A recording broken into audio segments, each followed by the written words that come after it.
The bathroom is one of the hardest and scariest places to navigate after you've had a stroke. And it's also the one place that you really want your privacy.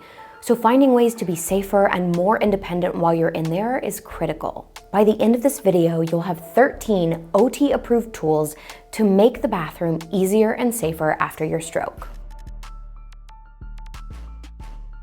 Wet surfaces, poor balance, and difficulty using one side can make the shower very hard to use after you've had a stroke.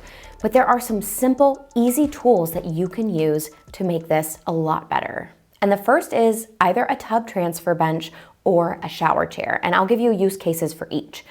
If you have a walk-in shower, so there's no step over, you're going to do better with a shower chair. It's nice because they are height adjustable. They're usually gonna have some type of armrest that make it easier to sit down and push up to come up to standing.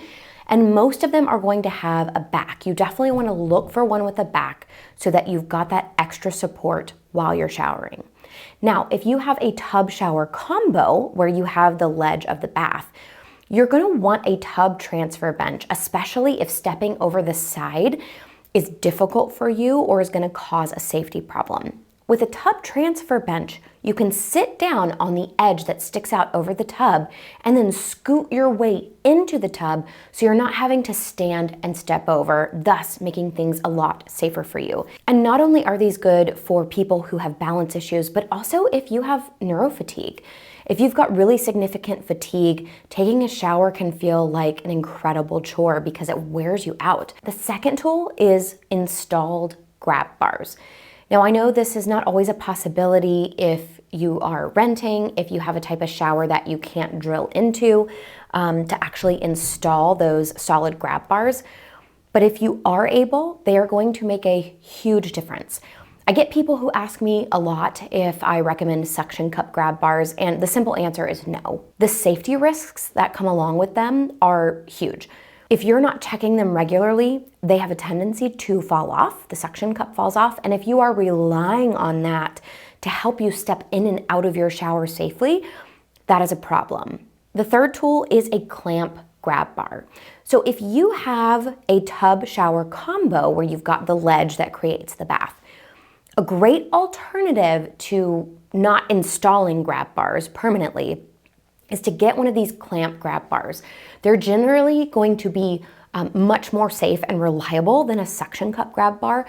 I have recommended these many, many times for people working in home health care or for people leaving a skilled nursing facility. Number 4 is a handheld shower head with an adjustable holder.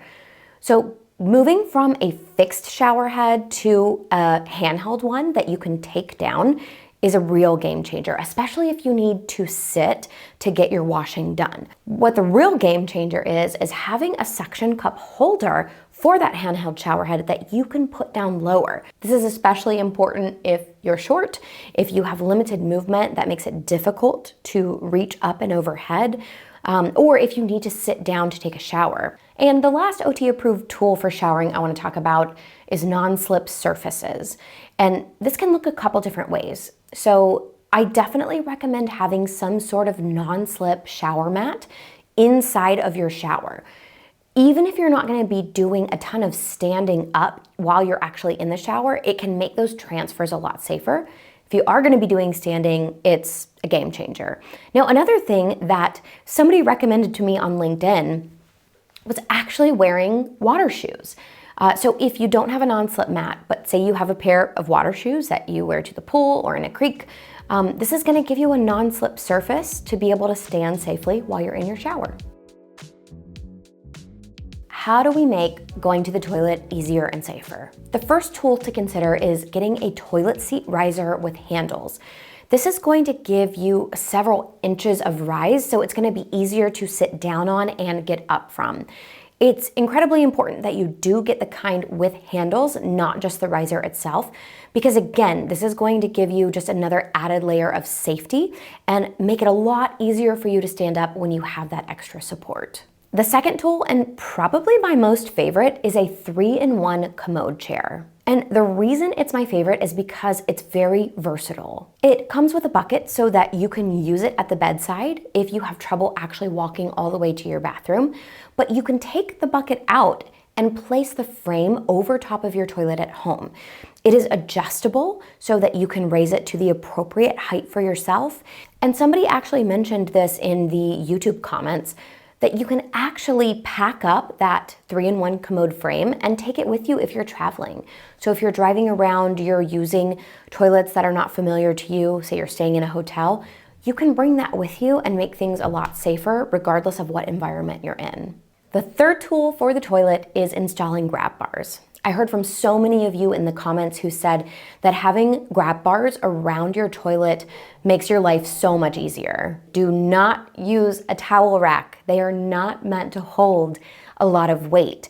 So if you try to grab onto a towel rack, the likelihood of that coming off the wall is high. And the last tool I want to talk about for using the toilet is a bidet or a wiping aid. Personal hygiene can be really tough when you have one-sided weakness or paralysis, especially if it is your dominant hand. So having either a bidet attachment for your toilet or using some type of wiping aid can make things a lot easier for you in the long run. And the thing is, you can get bidet attachments that are not extremely expensive. You can find one for between $30 to $40 US that attaches to the cold water line that runs to your toilet, and boom, bada bing, you've got a way to keep yourself nice and clean. All right, let's move on from the toilet and talk about grooming and self-care routines that we typically do at the sink. The first tool in this category I recommend is a hairdryer holder. For those of you who have difficulty holding onto a hairdryer and brushing with the other hand, this allows you to use whichever hand you prefer or are able to use while the hairdryer is being held up by a device. The second tool in this category is built-up foam handles, particularly if we're thinking about using a manual toothbrush or a non-electric razor. They are typically very skinny and can be difficult to hang on to. So when you build up the handles, all you have to do is cut your foam tubing to length and slide it over the handle of your toothbrush or your razor, and it's gonna make gripping onto that if you're using your affected side much easier. The third tool that you can consider is actually making the jump from manual toothbrush and razor to electric toothbrush and razors. Electric toothbrushes typically have a wider circumference. They're going to be easier to hold on to, and they're going to require less active movement of your arm because they're doing a lot of the work for you. Same with razors. They're going to require a little less movement. It's going to make things a little bit easier for you. Now, the last tool in this category is using non-slip material. This could be as simple as using cabinet shelf liner or as fancy as getting branded Dyson material. Having a piece of non-slip material set on your bathroom sink or vanity can be very helpful. Let's say that you're trying to open a tub of lotion. Well, it's really difficult to do that without using both hands.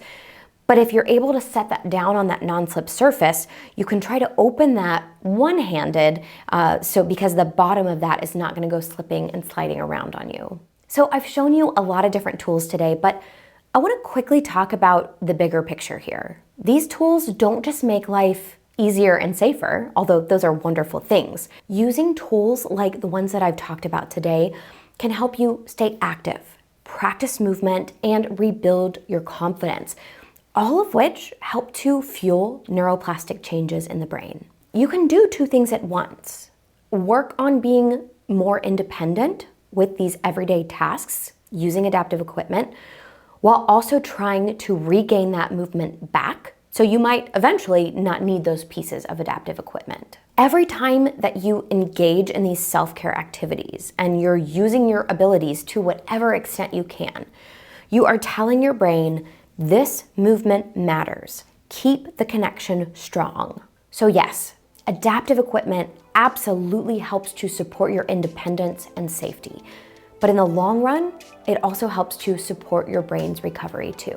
Leave me a comment and let me know, what are your favorite tools or pieces of adaptive equipment that make being in the bathroom easier and safer for you? If you found this video helpful, please make sure to like it, subscribe to the channel, click the join button to become a channel member, or leave us a super thanks by clicking in the YouTube bar below. Of course, a huge thank you to all of the donors who make this nonprofit possible, with a special thank you to Ryan D, Modus Nova, and Joseph M in our Empowerer tier on Patreon. Thank you all so much for watching. I'll see you next time.